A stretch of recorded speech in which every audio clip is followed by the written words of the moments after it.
Yeah.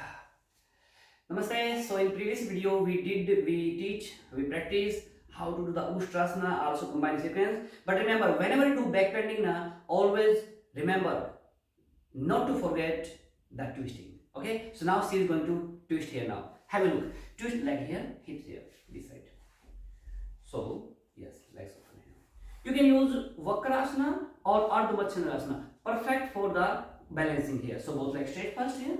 So this is how we say Vakrasana, bend the knee here and then twist your body to the opposite side here.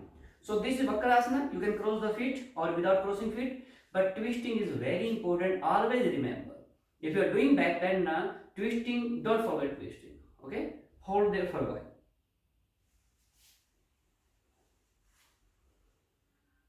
That's okay. In this posture also remember, keep pressing the hip downside and shoulder away, or we can say keep moving your left shoulder away from the left hip. Never be sink down like that. We always have to be up here.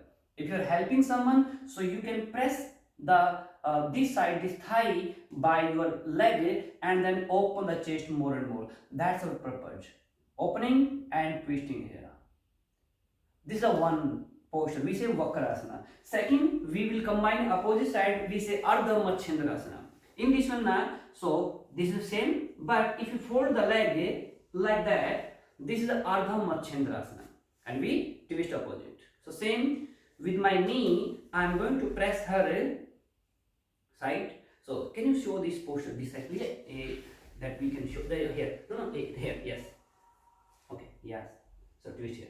So what I'm going to do here, I'm pressing her thigh and hip by my this knee, that she will not lift, because if I lift here like that, so she will fall back. Okay. So what I'm going to do, I'm pressing here. Always remember, heel away, not like this. Heel away, sitting bone down, and then you can extra help here, pressing, and then you can help her to be twisting here. So you can give space for more deeper twisting here. If I do this one, so she is losing the grip. So what I am doing with my both the knee, I am locking her body, and after lock the body, so she is easy to twist. Yes, me? Yeah. Can you feel more twisting? Yeah. Yes. So still breathing? Yeah. So if you are still breathing, you are in the posture. So remember guys, never forget twisting after the back bend. See you in the next video with a new concept. Thank you. Namaste. Bye bye. Okay, now we will focus on practice. Our practice actually.